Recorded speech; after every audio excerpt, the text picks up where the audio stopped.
Hey, welcome to Mineral Talks Live, the weekly live webinar that brings you in-depth and in-person interviews with the mineral people from around the world.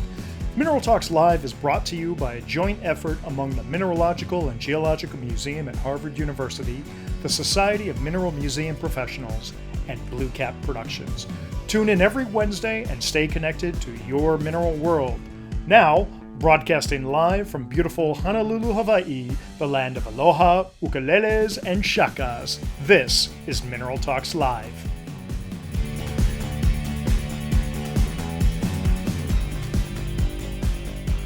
Well, hello everybody, and welcome to our October 2021 show. We're really glad that you can join us today. We're thrilled to see you online, and we're looking forward to a great program. For those of you tuning in for the first time, congratulations. You found Mineral Talks Live, the best hour-ish mineral talk show on the internet. Today is Wednesday, October 6th, and we've missed you. Now, Mineral Talks Live is the monthly talk show where we sit down with people from all facets of the mineral world to learn about what they do, who they are, and yes, occasionally we even show you some incredible minerals. And we are going to do that today. I'm Brian Swoboda, the president of BlueCap Productions, and together with the best partners anyone can ever have, Dr. Raquel Alonso Perez from the Mineralogical and Geological Museum at Harvard University, and Dr. Eloise Gaillou from the Society of Mineral Museum Professionals, also known as the SMMP, we are the Mineral Talks Live team. This is our 54th show, and throughout it all, we have been incredibly honored to sit down and chat with our mineral world's curatrix, curators, collectors, dealers, miners, researchers, artists, and media people. We have had an incredibly fun time, and we are so thankful that so many of you have been along for the ride. Now, without you, we wouldn't have a show, and the first Wednesdays of every month would be just like all the others. So thank you for watching. Click the like button below, and be sure to tell a friend about the best mineral talk show in the world. But you know what makes it the best? You and your participation. This isn't just a conversation between me and our guests. Everybody gets to be a part of this, and you can do that through either the chat feature or the Q&A feature, both of which are located at the bottom of your Zoom window. Now, the chat feature allows you to type messages to everyone watching the live show. As we're all about community, when you first sign on, go ahead and fire off a hello to everyone telling us where you're from. Also, if you have general thoughts or comments during the show, this is where you can post them and interact with each other while we're talking. Usually our guests and I aren't able to read those comments, but never fear, Raquel and Eloise will be very active in the chat and may even interject a question or two to us during the interview. Okay, so what if you have a really burning question and you want to ask, but it's a little bit off topic from what we're talking about at the moment?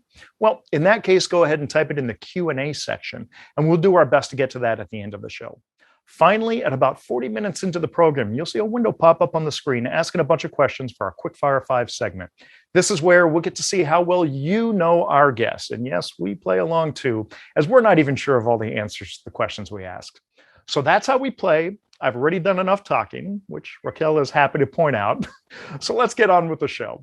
Today, we're focusing our lens on Central Europe as we visit Budapest in the country of Hungary. Our guest for today is not only an extremely talented photographer, he's also one of the nicest guys you'll ever meet. Ladies and gentlemen, it's my pleasure to welcome Mr. László Kupi to the show. László, how are you, my friend?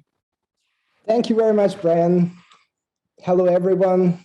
I'm really glad to be here with you this day, and I really appreciate to see my names among this very prominent list. So thank you very much.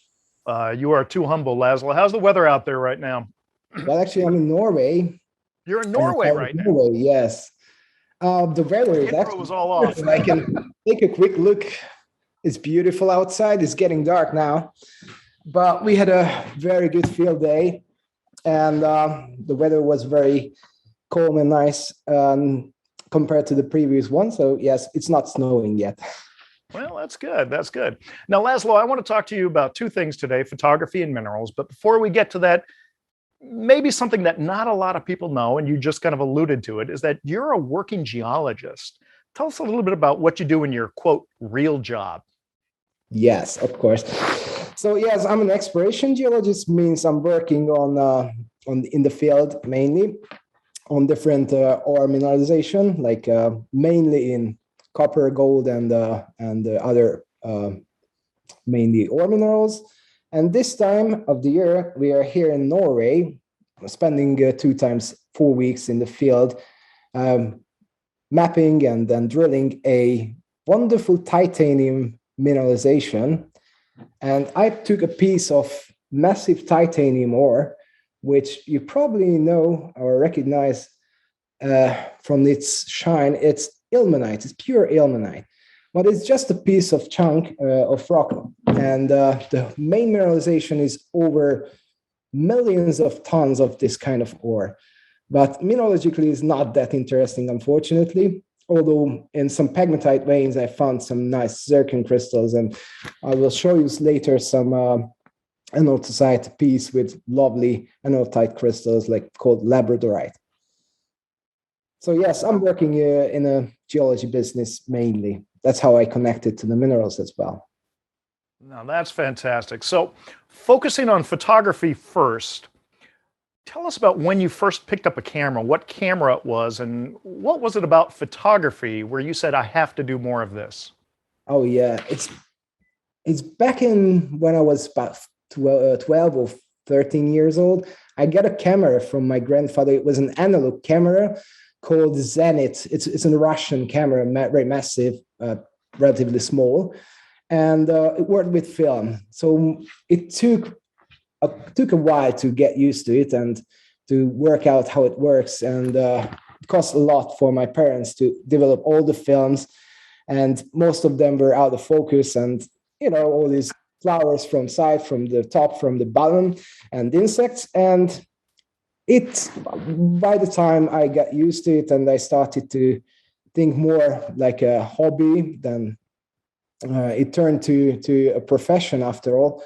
During my university years, I graduated photography school, and I bought my first, let's say, serious camera, which was a Canon EOS 300, which is a film camera.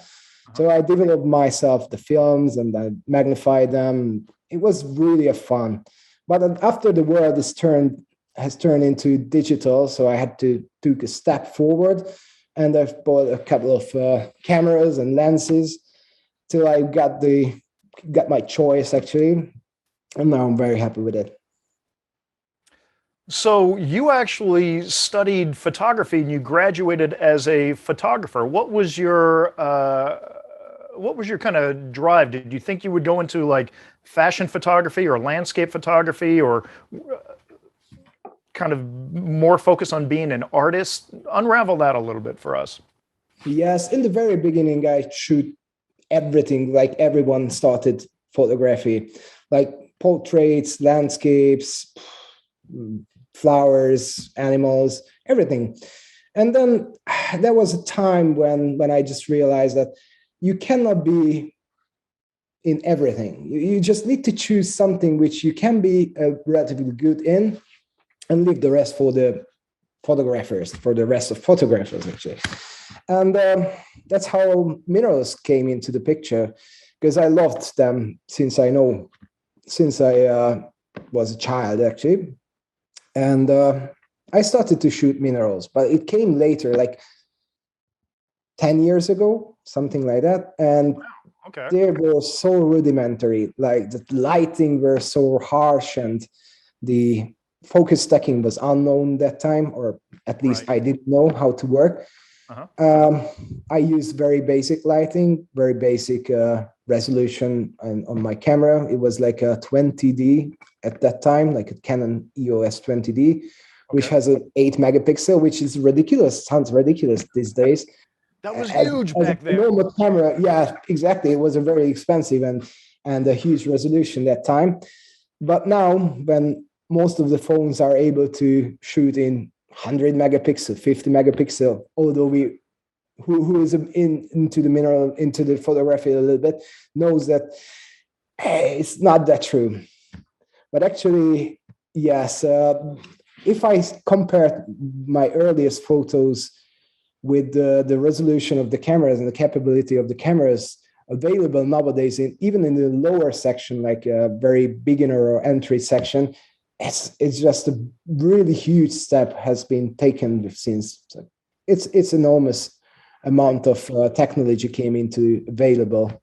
Absolutely. I couldn't agree more. Okay, so you were studying photography and you started photographing minerals about 10 years ago, you said. 10 years ago? Right. Yeah, there were the first steps or the first trying 10 years ago. And there was a big gap between. Sure. Somewhere in between there, you became a geologist and you became interested in minerals, probably the other way around. You became interested in minerals and then you studied geology. Kind of illuminate us on what happened there. Yes, exactly the other way around, because I started collecting minerals when I was about 5, 6. The first pieces. Wow. So you were very young. What was the first mineral?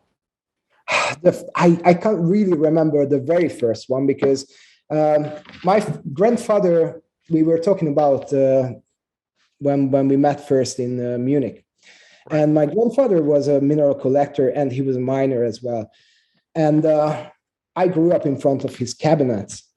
So the minerals were implanted in my genes. It was not escaped from the mineral world. And actually, I got the bug bitten when I was just very, very young. So I don't even remember when it happened. My father was also a mineral collector. So we went out for summer holidays, hiking the mountains and looking for some minerals. And probably a piece of gypsum I found very, very early. And it was just nothing, not even mentionable that time, but I was very happy and I was shocked that I found something. And there was no out from this this train, and it was just keep grabbing me for entire life, and I was collecting for the whole time. Although during the university time and my first jobs, I didn't really have an opportunity to find real minerals because in the mine you probably have a good chance to find something, but in the field, especially in the jungles and deserts where everything is kind of green fields, so there is no operation, right. Just jungle and mud, and we have to drill to find something. You barely have any chance to find good minerals. But after a while, I came back every now and then. I found something which was interesting, and I took with me back home, and my collection started to evolve. So when did you switch career courses from photography to geology? I was graduated geologist just right when I graduated as a photographer. So I did it as a side study, and I just chosen geology because it probably gave me a bit more opportunity to travel. And that time I was free and I was single, so I was able to travel as much as I wanted. Since I have a family, it's a bit different because I have a daughter now, and she's very young. So the COVID made me a good opportunity to stay a bit more longer with my family than I expected, to be honest. And totally get it. That's the one positive thing we can say about COVID. It's allowed us to spend a lot more time with our families. Yes. That was the good part of the COVID, but because of that, I had to postpone a lot of travel and jobs as well. Certainly. Now, László, you had mentioned when you were talking about your grandfather that we had discussed this when we were in Munich, and that's when I first met you, 2019. I had found your stuff online and I reached out to you, and then Alan Hart and I arranged an interview with you for What's Hot in Munich 2019. Tell us what you've been up to since then. I think it's almost 2 years has passed since we first met, and 1.5 years was just right about the COVID, unfortunately. So I've been booked by a lot of nice collectors and friends of mine who I'm going to visit recently and in the very close future. Like I'm having a planned route to Germany, to England, and probably to the States about the Tucson show time. So yes, everything is on the bucket list, but in the last 1.5 years was really hard for everyone, and including me. And the only window where when I could probably travel was the birth of my daughter. So I was being with my family at home.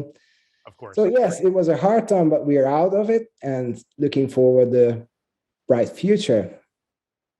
Absolutely. Well, I know you've done a lot of great work for people all over Europe, including my great brother, Gerhard Wagner, who's watching today. So what I'd love to do now is I'd love to kind of shift and get to some of the eye candy. You provided us a bunch of photographs and you've kind of broken them into different segments according to categories. So why don't we start with the first category, what you have deemed as colors. Are you ready for the first one that you can talk to us a little bit about? Go ahead, please. Tell us about this beauty. Okay, this is one of the first shoot I took for Gerhard, a good friend of mine as well. And what is amazing about this piece is the color. It's the deepest amethyst color I've ever seen in my life from Namibia. And to shoot out these very almost black amethyst was just really challenging. So it needs a strong backlight, and it was really a hard job to make the faces shiny, to look shiny, and the colors to look exactly the same as it should be. So Gerhard provided me a proper lamp, and there was a piece holding in my hand, and the other hand was on the mouse to get the same color and saturation as it is in the real life.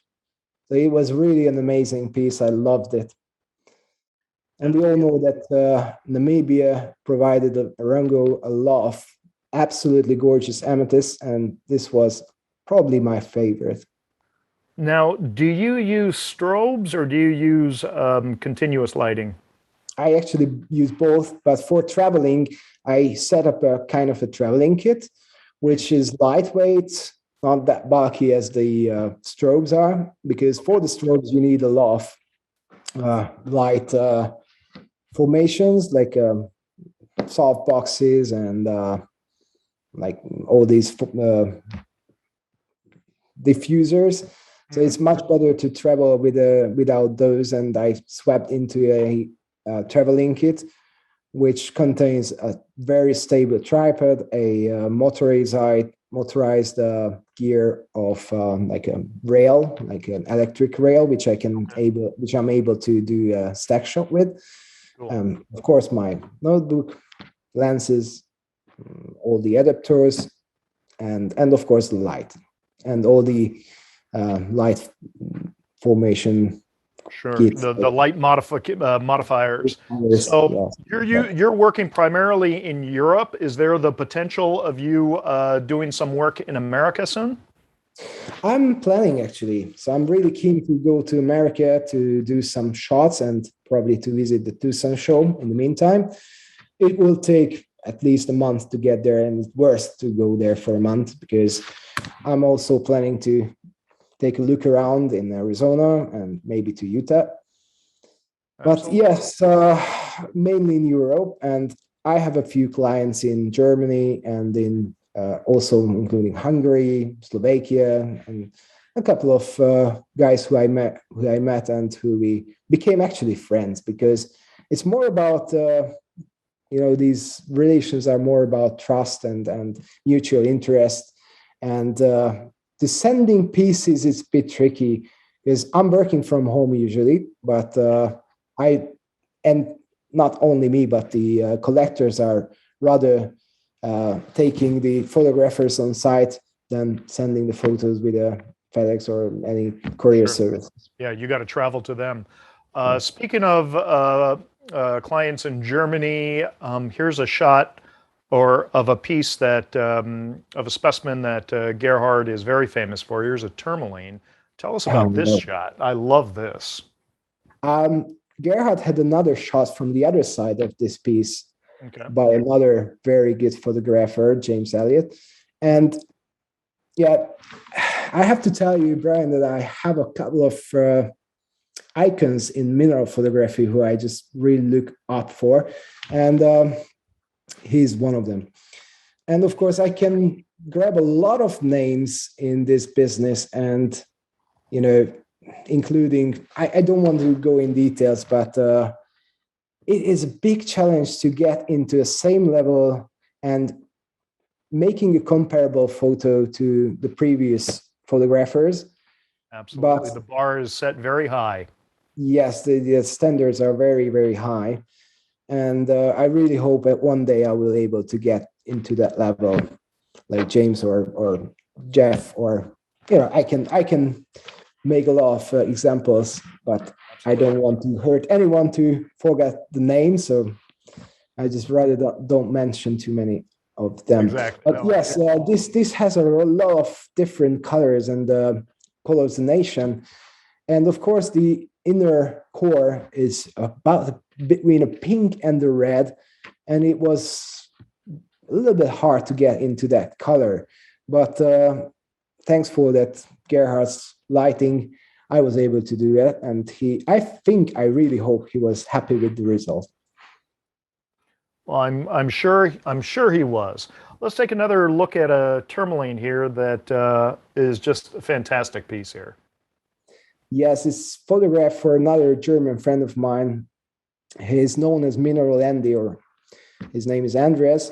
And this is from Paprok, the Afghanistan locality. And this is also a very nice piece, which has a lot of different colors. Shooting tourmalines in general is not that easy, because showing the nice color with the transparency and the geminess with the reflections and the striations is pretty challenging. So I'm very happy with this piece. I hope the owner of this piece feels the same. Hey guys, just a quick question. Can we have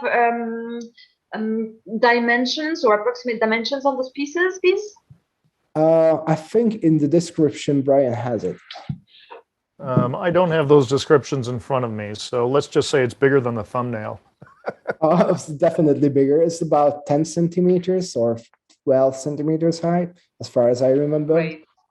So it's a massive piece. It was heavy, and actually holding in hand these very precious, very expensive pieces makes me sometimes an extra heartbeat, because if I drop it. Been there, done that. So yeah, actually turning into serious, a mineral photographer should actually have a insurance, yes, which helps you in difficult circumstances. But I hope it's never going to happen, and I'm very curious to handling these extraordinary pieces. It's just not just the value of them, but it's a value. It's not just the price, but it's a value for the collector. It's exactly unpayable. Exactly. Hey, let's go on to, this is the theme for the past Denver show that we just finished, fluorite. I love the color zoning in this. This is an incredible piece. Tell us a little bit about this.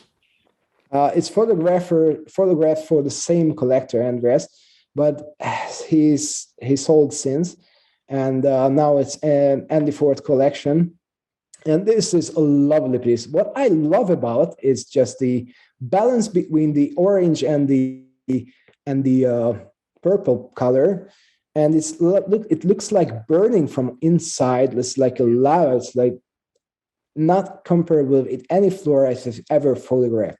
And it's shiny, although in the pattern on the sides you can see those interesting growing pattern of cubes, and it is a fantastic piece with the shine, with the reflections, and it was a fun to photograph this. And it has a very strong backlight to make this piece looking live from inside. I love this. One of those pieces that just stop people in their tracks. I mean, it's so attention grabbing. It is. Let's look at another fluorite that you have here. This is just such powerful, great color. It is, and it looks almost black when you hold in hand, but with a strong backlight, you were able to see this very intensive colorization. Like there is a very dark core, and there is a much lighter zone, and the very dark purple zone around. So it's also a very unique piece from Elmwood, and yeah, I love this piece as well. And it's quite a huge, like I think it's like 6 centimeter or 6 centimeter cube. So it's very rare to get one of these pieces from that mine without any damage out. So it's absolutely. All right, I'm going to jump around a little bit. Let's talk about this piece right here. okay. We are in Malkan, one of the best rubellite locality in the Siberia. And it's also a friend of mine, Gerhard's piece. And giving this extraordinary deep fuchsia or magenta color back is very difficult because most of the sensors are not capable to get this color back. Canon, for example, is not really sensitive for that, but there are some cameras are capable to get the color in the right hue and saturation. And most of it, if you look under a warm light, looks red, but in like a sunlight temperature bulb, or if you put it under the sunlight, they come into this very pinkish red colors. It's just amazing. And the luster and the striation and the gemminess surrounding with this white, like almost like a wings of albite, it makes this piece unforgettable for sure. I love it. Well, now, László, you mentioned something interesting, and we're getting a little bit off topic from just looking at photographs, but I think this this warrants a little discussion. You said that like the Canon sensors aren't so sensitive to the magenta there. So yes. What camera system do you use, and why do you feel it's better for certain shots versus a Canon? You had mentioned that you had a lot of Canon in your past, but now yes. You're working with other gear. Well, actually, I still have the Canon set up for myself for different purposes, but it strongly depends on the sensor size. For example, as small as your object is, the smallest sensor size you should use in the highest resolution available. That's kind of opposite working in the other way around. So if your specimens are big, like let's say bigger than a centimeter or 2, you're better to use a high resolution sensor in a bigger size. For example, what I'm using at the moment, most of my job is a medium format camera called Hasselblad. It's actually a Swedish corporation, and they were the first cameras sent up to the moon, as you mentioned in our previous conversation.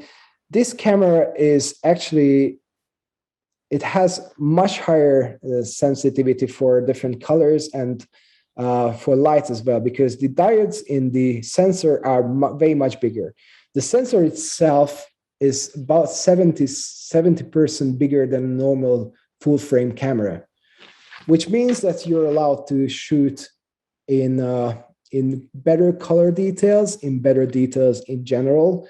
But it not just depends on the camera sensor, but it strongly depends on the lens resolution as well. Mm-hmm. For example, if I can show the camera I'm having here with me, this is a Hasselblad X1D. This is the same camera as far as I know Malta Sticking you're using, or yeah, one of the best mineral photographer. And I went into it because I pretty much like the bigger sensor. And if I reattach the lens, it's very obvious that the sensor is way much bigger. So this is my thumb here, and the Leica sensor, which is a full frame sensor, is 70% smaller than this one.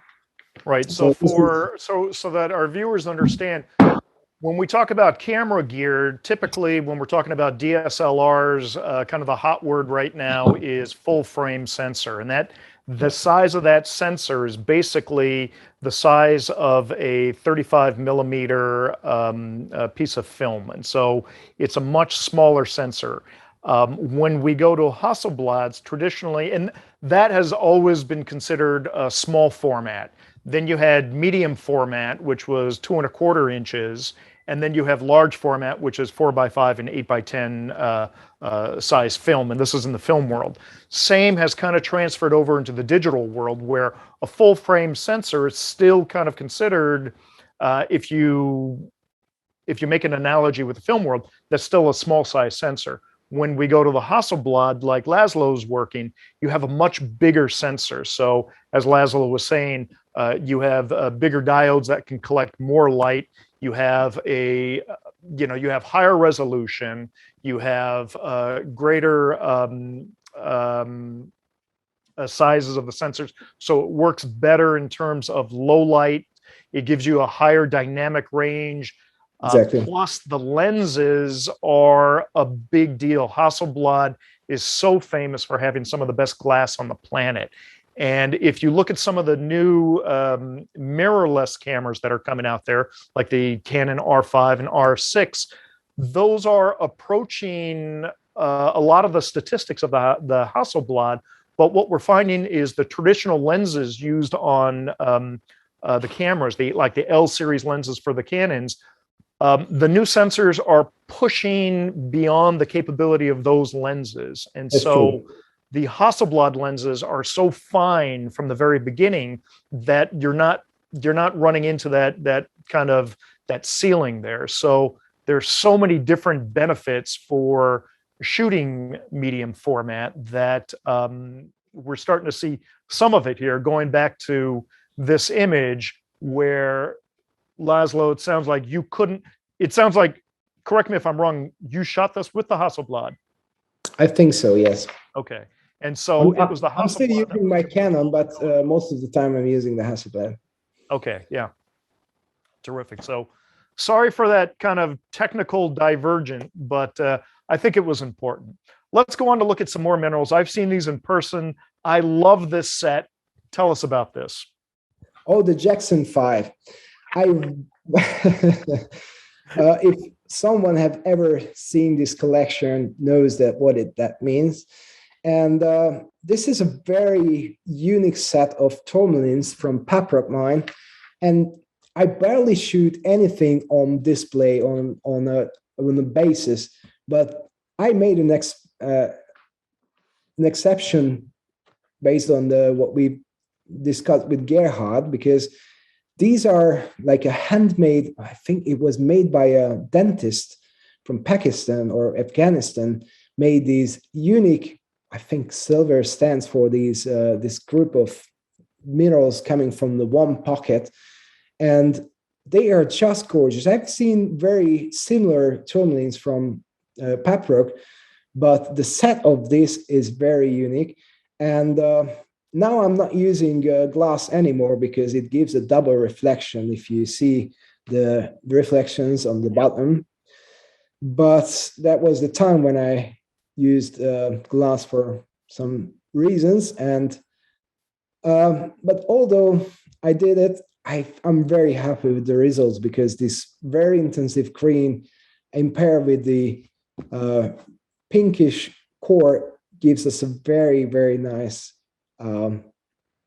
picture of what we've seen, what we could see in life of these very, very fantastic group of tourmalines.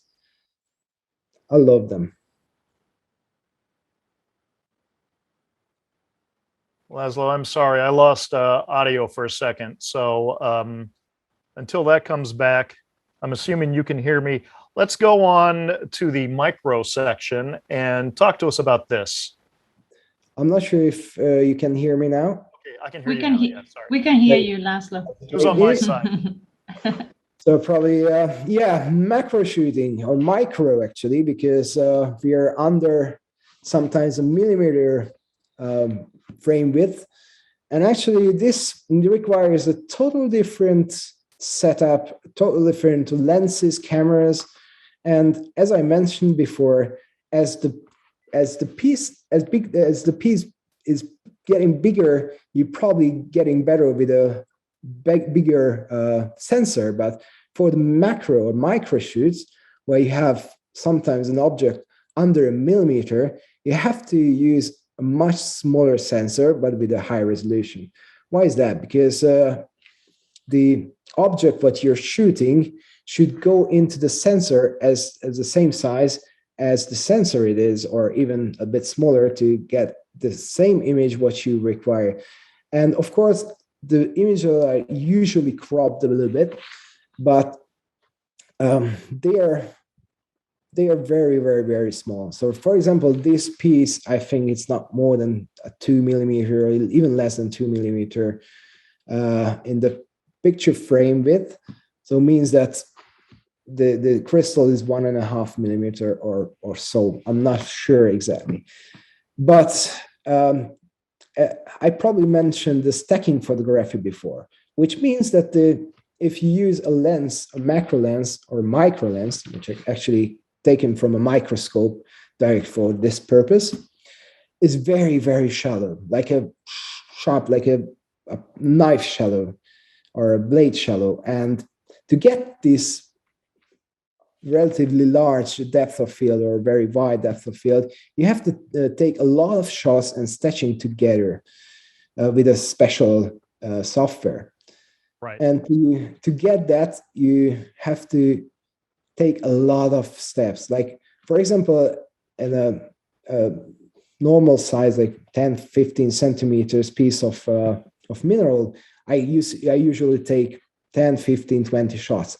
But for these micro shots, you have to go under 2, 3, 400 of each of initial shots, work them out on the same way. Like, there are some certain softwares to do that. And there is a software teaching all the sharp parts of the images together, giving you a very good depth of field to have this image looking like a crystal, not just like a piece of very blurry stuff. Absolutely. And for the viewers wondering what this is a Romanian linerite. And one of the most intensive blue minerals, like a lead copper. Absolutely incredible color. And yes. Now, László, I know with the Hasselblad, there's a certain amount of in-camera stacking that you can do, which is very unique, I believe. But this was not done using that, considering you took a couple hundred photographs that you had to stack, right? Exactly. So that feature makes the life much easier, to be honest, if I'm shooting with a Hasselblad in relatively big objects. But if I go under a millimeter or 2 millimeters, I have to use an electric rail, which is connected to my phone or my tablet or my laptop via Bluetooth, and I can set up the length of the object or of the track of the rail must done, and dividing by the steps, and it gives me a number. And I just leave the camera working the photographs out, and it's mostly automated process how it's done. But someday we might have to do a follow-up to see how that actually works. Hey, László, we're kind of starting to run low on time, so I want to get through a lot more of the images here. So I'm going to start moving a little bit quicker. From blue, let's go to red. This is a fantastic Polarized from Morocco, 11 millimeters. Tell us quickly about this. These Polarized are semi-metallic minerals, so it needs a very harsh light from behind to get these intensive red flames out from the relatively opaque minerals out. And this is a recent find from Bouazer, Morocco, and most of them are coming with calcite, giving a fantastic contrast with these deep red crystals. But it's challenging to photograph them to give the perfect balance between the red and the inner reflections and the outer metallic luster. So I really love to photographing these pieces. This is a great piece. Okay, from this, we're gonna hop on over to kind of some of the shapes that you enjoy. And let's take a look at this amethyst from India. Yeah, it's one of the cheapest purchase ever in my life. Had something like reached 430,000 people on Facebook, some incredible numbers. And yes, it's a very simple but very aesthetic piece of scepter amethyst cluster from India. And giving the shape of the scepter is only really possible if the neck or body, or how can we consider this thinner part, is very separated from the head or the top of the crystals. And it's just perfectly happened in this piece, because the top is amethyst and the bottom is clear, like clear quartz crystal. I love this piece. Fantastic piece. Just great balance on that. Absolutely love it. And it's almost like it's standing on its tippy toe. Speaking of tippy toe, let's look at this anatase from Pakistan that is so delicately balanced and just fantastic. Tell us about this one. Anatase is one of my favorite minerals. I don't know why, but I'm just really sticked on titanium minerals. And this piece was waiting for me for so long, because I wanted to have one of those with a blue inner reflections, because anatase is usually very opaque, but some of them, especially in a small crystals, they have red or blue inner reflections. And it was really hard to get the balance between the shine, the luster, and the inner color. I probably will make another shot showing this blue glue from inside. Balancing this piece was not easy, because it is a very sensitive one, and I had to use a fishing net, sorry, not net, but fishing line, like those plastic fishing line. Yeah, the monofilament, we call it. Yeah, to glue on the other side and retouch later from the photo. Oh, this is a great one of the tricks, yes. Yeah, one of the tricks of the trade. All right, let's look at one other image from the shape catalog, and this is almost the Gerhard Wagner show. But here's a aquamarine with shoral from Namibia. The termination of this aquamarine is just fantastic. It's very unique. I mean, what I like this piece is because the contrast between the light blue, like icy blue, and the real dark, opaque shoral is just really challenging. Because if you compensate the dark parts with like pulling the lights up, then you have the light parts burning out. But if you do the other way around, you have a very dull and dark, no details in the short section. So it was taken from two shots and compiled together, giving details in the dark and also in the highlights, saving the details there, and showing the reflections, the shine, and the luster on the crystal, and having a kind of view inside what is happening in the aquamarine. Well, you know, you bring up a very interesting point, because some people might say that that's cheating because you're not representing something that you actually see. But my response to that is that the dynamic range of a camera at best is 15 stops. So that's 15 different shades of gray between pure white, above which the sensor can't read, and pure black, below which the sensor can't read. So there are 15 distinct stops between that.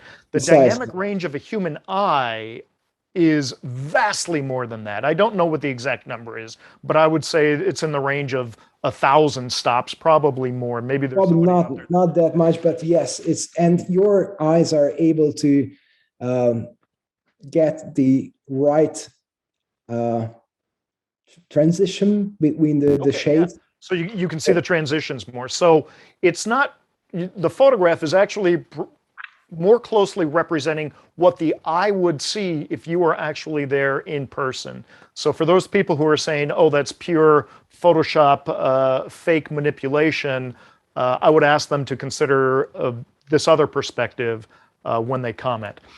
Even Michael Bainbridge did the same with Prusztai crystal from Germany. Exactly. Michael Bainbridge, another great photographer. Laszlo, I'm going to switch over to textures because this is one topic that I think is absolutely fantastic. Let's talk about this. This is it's a Heliodor, obviously from Volodarsk, and just the incredible etching on this particular piece blows me away. I've seen a lot of these Heliodors over the years, but I've never seen a piece with such sharp, pronounced, extruded edges like this. It's absolutely fantastic. This is one of my favorite shots that you sent us. Tell us about this. Thank you. Well, I love these etched surfaces, like these patterns. It just blew my mind when I saw this. It's from my other friends. He's a Czech, and he's living in Czech Republic, but he's a Russian guy called Konstantin, and he's one of his collection of piece. And this is amazing indeed, giving the details of this edged surface or edged texture requires a lot of backlighting and side lighting without giving too harsh front lighting, because when you have a good view inside the crystal, you can see the gemminess of it. But if you're just using too much light from the front, you lose the transparency.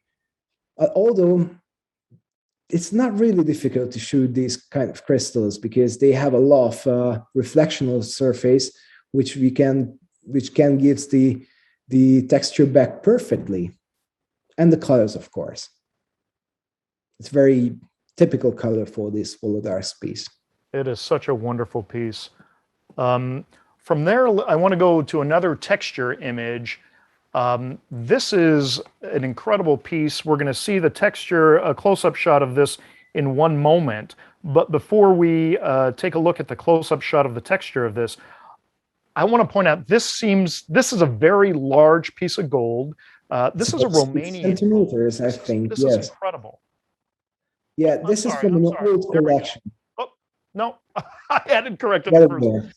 Go ahead. So this is a collectional piece. We just released the book recently with a friend and a professor of mine, former professor from the Miskolc University. And this is a Roche Montana gold from the old times. And we had in the Miskolc University collection, which is inherited from the old Šemnic, like Banska Štiavnica these days, collection in Slovakia. And this is a very unique piece because, as you mentioned, the pattern of the gold showing those small gold crystals is just mind-blowing, I think. Yeah. If you go in details, yeah, exactly. I mean, these triangles, faces of octahedron are just really amazing, makes this piece just very unique. I love this piece. And I think it's important also to mention that this piece, it's 65 millimeters wide, which is like, it's a little over 2.5 inches wide. It's quite a large piece. It's fantastic. I'm much better with metrics, but yes, thanks. Well, thanks for turning. While you were talking, I had to do the conversion on my app. So let's have full transparency here. I'm not that clever. Okay, yes. Let's go to transparency. This is a very, very difficult thing to do because you're always playing with the darkest black and the specular highlights beyond which there is no detail. So to be able to place all the values within the limits of your camera is a tough job. Tell us about this piece. Okay, so when I first hold this piece in my hand, I thought, okay, it's a quartz crystal. What is that about? And I just immediately observed the very high double reflection, there's what is a calcite very famous about. Right. And I just observed, okay, this is a calcite crystal instead of quartz, but looks like quartz.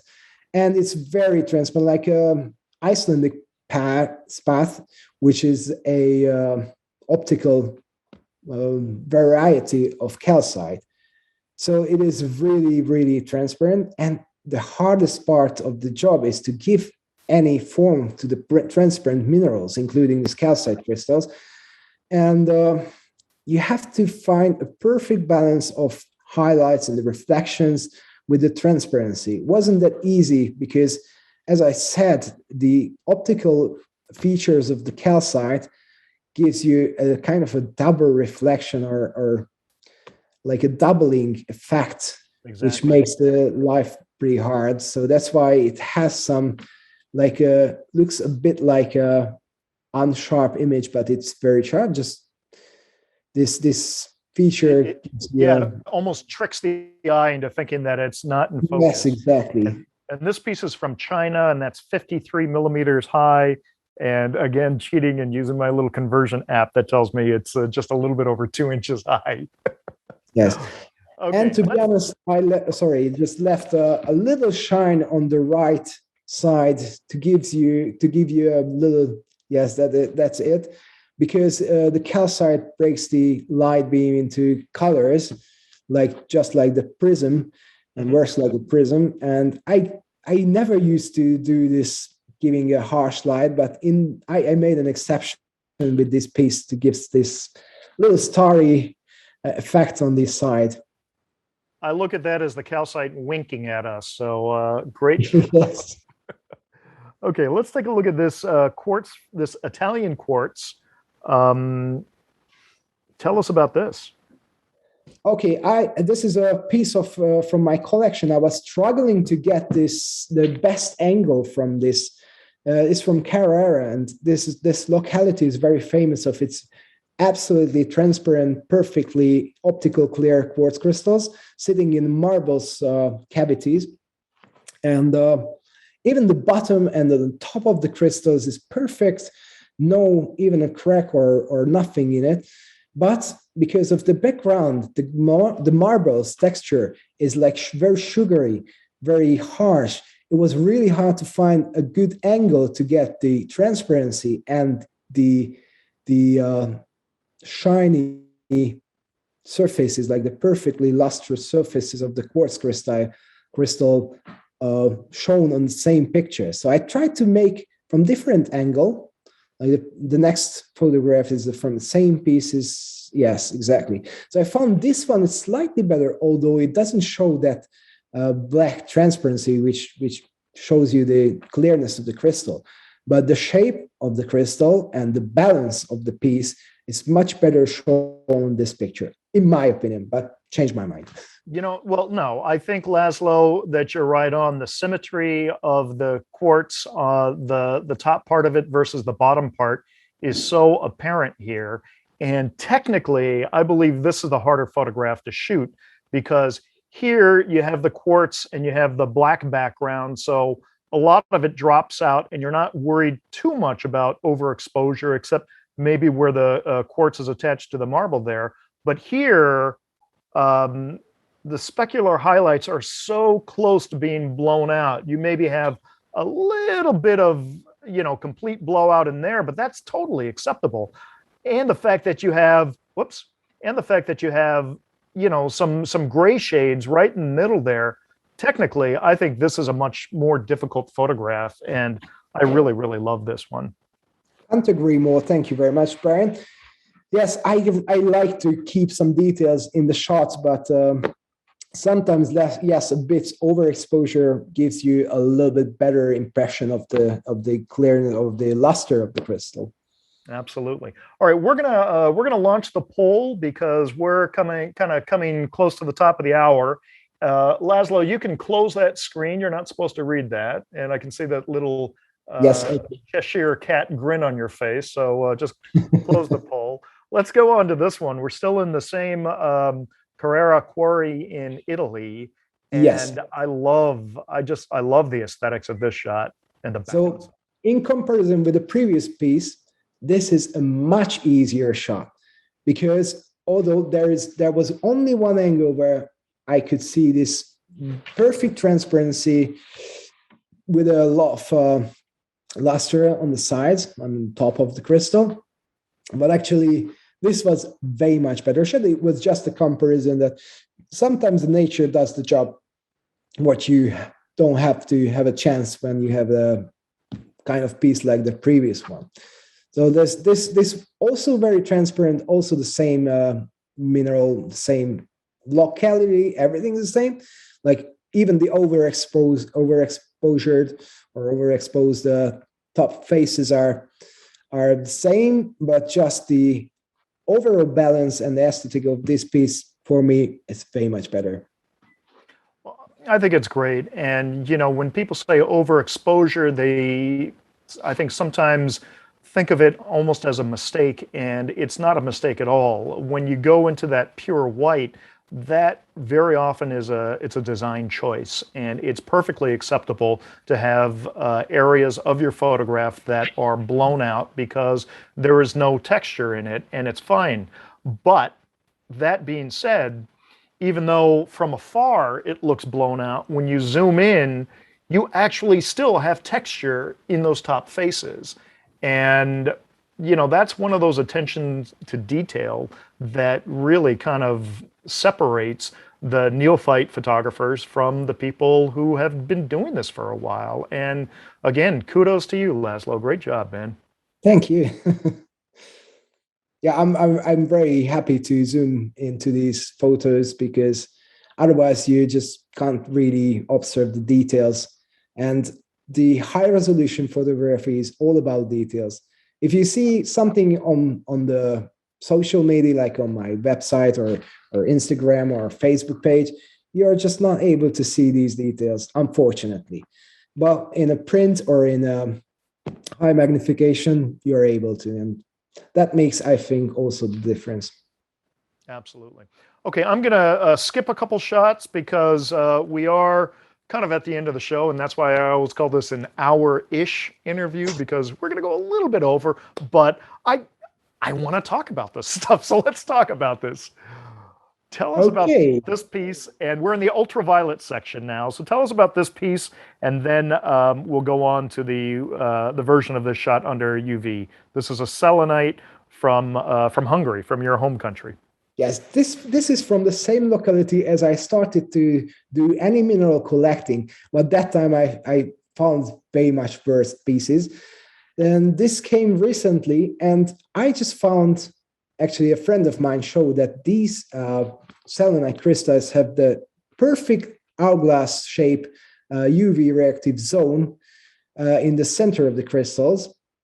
And it's very, very interesting because if these crystals are freshly out from the ground, they show very intensive blue illumination, which is shown in the next photo, I hope. Well, it is, and let me just comment that this is why I wanted to focus on this particular one, because just as you say, I know what the next photograph looks like, and I'm amazed by it because you turn on the UV and you have that hourglass shape in the middle there.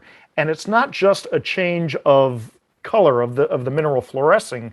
There is something going on where all of a sudden there is a marked difference in the image. So is there any explanation for that phenomenon?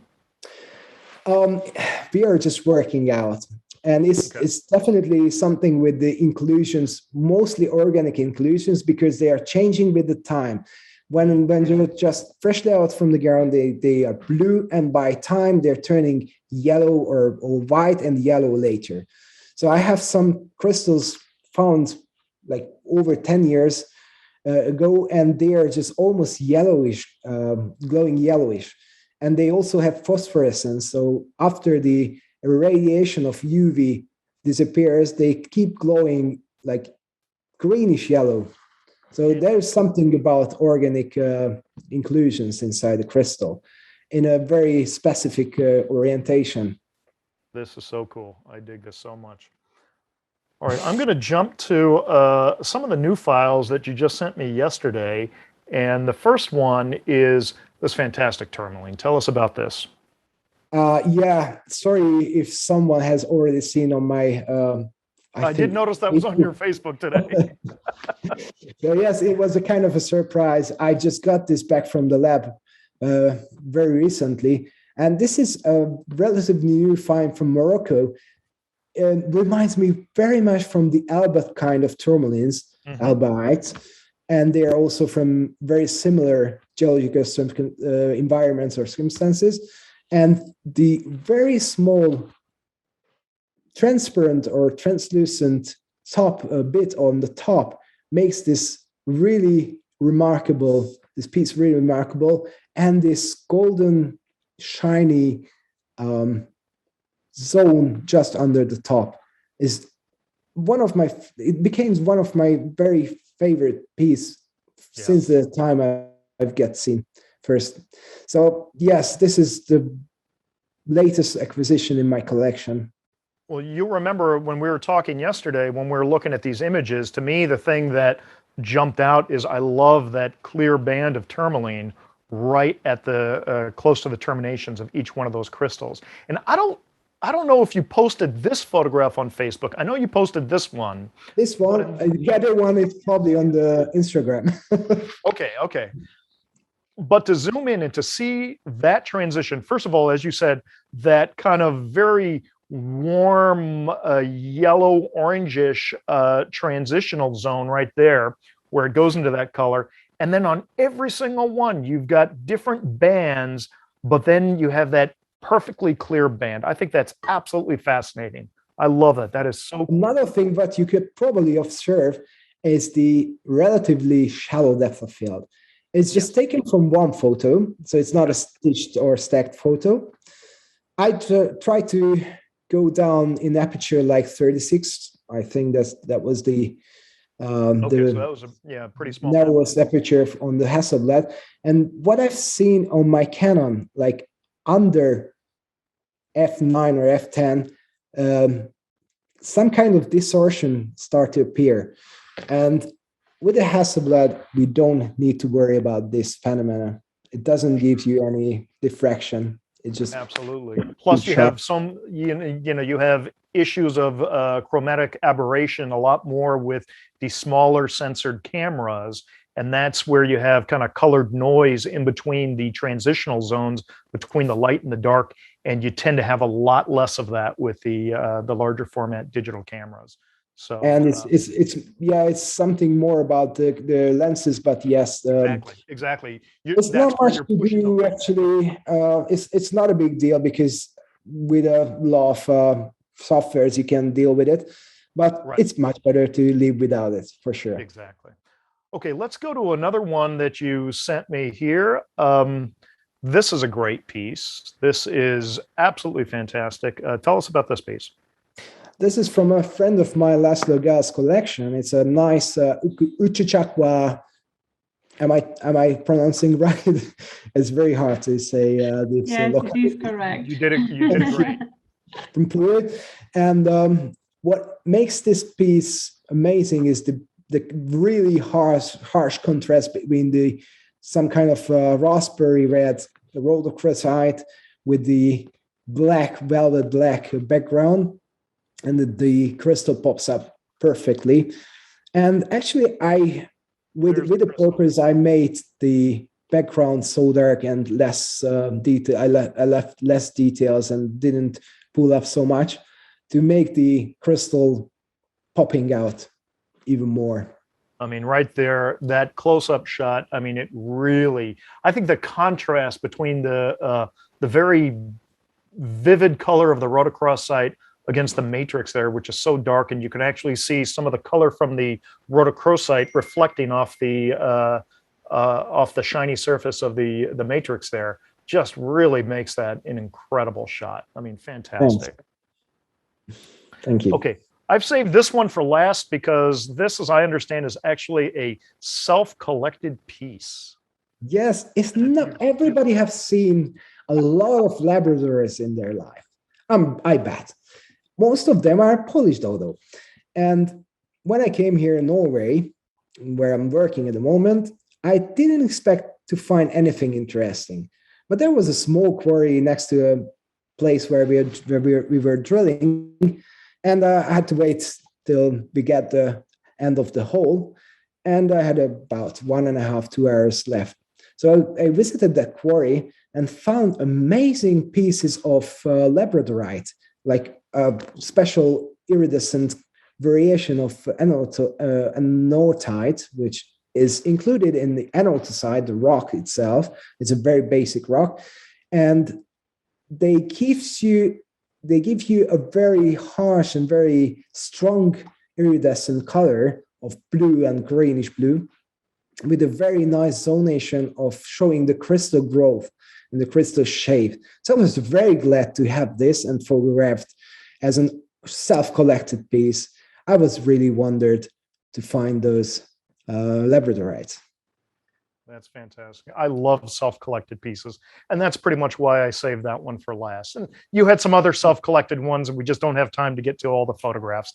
But László, what an incredible show.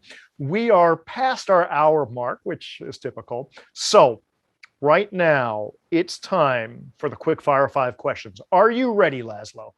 I am ready. Okay, you know how this is. We've asked the audience 5 questions, and they have answered predicting what you might guess. All of your answers are correct. We're going to see how well the audience did.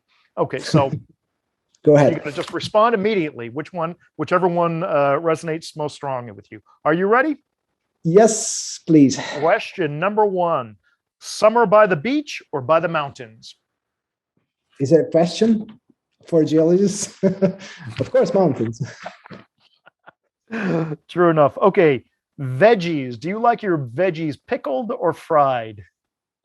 Ooh, you probably know that Hungary is very traditional about pickled veggies, but I'd probably go for fried. Fried veggies, right on. Barbecue. You might have heard this one. Hot cocoa or spiced rum? Oh, yes, rum. Rum, okay, without hesitation. And without spice as well. Hey, I'm going to bring some Hawaiian rum to the Fine Mineral Gallery where I have a new studio in Tucson. So come on by. We'll have some. I get a visit. Yeah, you have to. Okay, camera, Nikon or Hasselblad? Hasselblad. I've never used Nikon. It's just too difficult for me. Okay, there you go. And final question: ore specimens or aesthetic specimens? Aesthetic. Absolutely. Aesthetics. Interesting. Okay. Eloise, are we ready with the viewers' answers?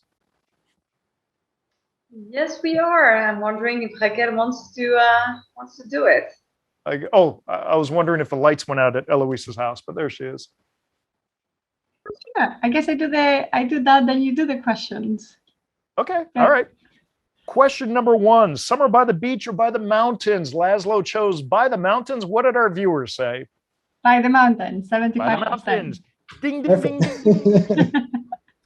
Okay, veggies, pickled or fried? László went with fried. What did our audience say? Pickled. Pickled. You know, Hungarian is more. Okay, hot cocoa or spiced rum? László went with the rum. Spice rum. Okay. Nikon or Hasselblad? László went with a Haas. I think everyone was really into the conversation, so 92% Hasselblad. Ooh, good job. Huge number. And the final question: ore specimens or aesthetic specimens? László went with the aesthetics. Not surprisingly, what did the viewers say? Exactly, aesthetics. Aesthetics. That's 4 out of 5. Okay. Awesome. So for today's gift, all you viewers get a free photograph done by László Kupi. Actually, I'm willing to offer one lapis calendar, which is compiled from my photos this year. Oh, cool. Okay. So we have one lapis calendar that László will give to someone, the first person who can answer the following question in the chat window. What should the question be? Eloise, you make up the question. They have to come up with the correct answer to one question in the chat. What's the question? Ooh. What was the blue mineral, the blue micro mineral that we talked about earlier? Nice. Jonathan Clegg. Jonathan Clegg already responded. Linerite. That was quick. We have a Bob winner. Hayes was second. Okay, please send me your address, and I'm going to send you the calendar. You have to sign the calendar, László. Sorry? You have to sign the calendar. Yes, of course I will. As soon as I get it, because it's probably going to be released in the Munich show. So it's going to be a few weeks more, but I hope you will be patient enough to get it. So sign the calendar and then take your daughter's foot, put it on an ink pad and have her sign it with her foot as well. So, you know, I'm very happy that Jonathan won this the calendar, because he was the one asking you a question about your pictures. Can we have them at lower or medium resolution for screensavers or computer wallpapers? So he was totally like looking forward to trying to have one of your pictures close to him. I'm very glad to hear this. There is a website of mine which you can visit, and I think the resolution is like 2048 pixels longest. So it's probably perfectly fit with an average screen, and you can use them all, of course. Yes, please feel free. Or if you have any specific requests, just contact me. And don't forget to send your address, please. Perfect. Well, thank you. Shall I continue with the questions then? Yes, please. Okay, Robert Cook first asked the question when we didn't even begin the interview yet, so I'm going to ask it first. What is your preferred focus stacking software that you're using? I'm using Helicon and Zorin, but Zorin looks a bit better for me because it has a lot of settings which I can make better for each shot. Okay, thank you very much. And Niels was asking, what are your favorites and least favorite minerals to photograph? Oh, good question. You have seen that transparent minerals are pretty tricky to shoot, so I don't really love them. But tourmalines probably are my favorite, although I shot a lot of tourmalines already, because that was the mineral voted as a mineral of the year in 2019 in Hungary. So I shot like hundreds of them already. I still love them. All right. Barbara was asking the question about metamerism. Is metamerism considered in photography and or printing mineral photos? Good question. Mainly printed. Okay. So, but you know, like you have some minerals, depending on what is the main coloring agents, you will have different aspects regarding the camera. So I think that probably affects the way you take pictures of some minerals. No, I don't know, yes. Like azurite and lazurite, or all the copper minerals versus other yes, there are some really hard ones, like copper minerals are including, and emeralds, for example. Yeah. But I think whoever started to do or tried to do any mineral photography, they realized that dioptase are never get the into the same color what they really look like. And I'm planning to do some film shots, like Brian mentioned that there are some other formats exist, including normal film and medium format, which is a bit higher resolution. I mean, higher size, bigger size than the digital version. And of course, the large formats are like 10 by 12 and 9 by 10 and things like that are just really challenging to work out in color. Like developing them and magnifying them could be really good fun. At some point, I would go for that. And there are a lot of other plans on the bucket list, which I really keen to go for. Excellent. Thanks for answering that question. Next question. Do you use flashlights, LED, etc., that stands behind the mineral and shine through it towards the photo camera? I guess you answered that question. Yes, I do. I do have actually a couple of fiberglass lights, which are attached into the flashlight. And it is very focusable, like giving a very narrow beam can shoot into even a millimeter size crystal. Okay, thanks. And that was just a comment after that. Your orange looks like Olafur Eliasson, the Danish Icelandic artist. little sun. Oh, thanks. That's a comment. It is a compliment. And he was asking, I think you said you stopped using glass as base because of the double reflection. So what are you using instead? I keep it in secret, but actually, there are some materials gives you a single reflections, and it's a kind of a secret which I'm revealing now. But black acrylic is one of them. Black acrylic? Yes, that's very soft. You need to be very careful to use that because even a very soft mineral can scratch it. Yes.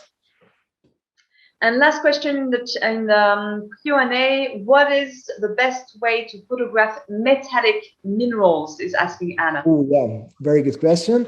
Yeah. You need to have a very, very soft light because the metallic luster gives you a blown on surface immediately when you have a harsh light. But if you give a very soft light, like a light modifier and a light source far enough from the object, then and the modifier as close as possible, then the lustrous metallic surfaces won't blow up. In the other hand, you have dark details, dark parts, which you need to give more details. So you need to pull your dark parts of the minerals up. So it's a lot of after process also. It's difficult. Yeah, these are difficult, especially even with meteorites as well. The shiny meteorites are not easy. Well, I think that's all the questions from the Q&A. Thank you very much, László. A lot of comments, fabulous presentation, great photos. We have a lot of great things. Thank you very much, all. If you have the opportunity to read them, that would be great before we close the chat, or maybe Raquel can send you the chat log as well. Thank you so much for being with us today. Thank you. That was great, and looking forward to more great photos. Oh, my pleasure.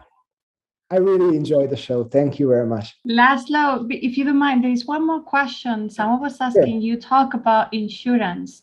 Do you recommend any insurance company for mineral collections, or have any ideas? I also have to work out the best one because I'm just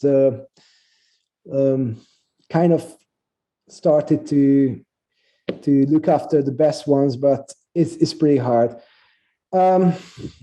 Also, on whose side should be is a question, because sometimes the insurance could cost more than the rate of the photographers. So it's a pretty hard question, and should probably work out some general rule what should work in the mineral community. And I'm about to reach the other more experienced mineral photographers about this topic and ask some ideas and help about this topic. It's really sensitive topic, to be honest. Mm-hmm. Yeah, if I can chip in my 2 cents from museums, when we bring specimens to exhibits, we carry our own insurance. Of course, then it's door-to-door insurance cover policy, but then I am the only one handling the specimens. So then by default, I am part of the insurance. In your case, is the owner should carry the insurance, but with some kind of closure that if someone else will be handling, they will also be insured under the same policy, because the specimens need to be appraised. So it will be very difficult for you to have an insurance on something that you don't own. Yes. Thank you, Raquel. It was very, very good and helpful thought. And yes, I will definitely look after, because it seems that I'm going to go to do some on-site shoots very soon. So yes, it's very helpful. Thank you. And one last question came in. Do you use polarized lights? No, but polarized filters. Thank you. Thanks. Okay, well, it sounds like that is it. László, thank you again so much for coming on the show. I always enjoy seeing your work and seeing where you're going. Maybe in Tucson, we got to set up a side-by-side full frame, medium format shootout. So Who knows? Let's just Could be do a good that. idea. Thank you very much. Thank you all for being with us for the show, and thank you for the invitation. It was all my pleasure, and I really enjoyed every moment. Thank you. Wonderful. Thank you. And for all the viewers out there, thank you for tuning in again. Have a fantastic October. We'll see you next month where we have another great interview set up for you. So take care. Aloha. Cheers. Bye-bye.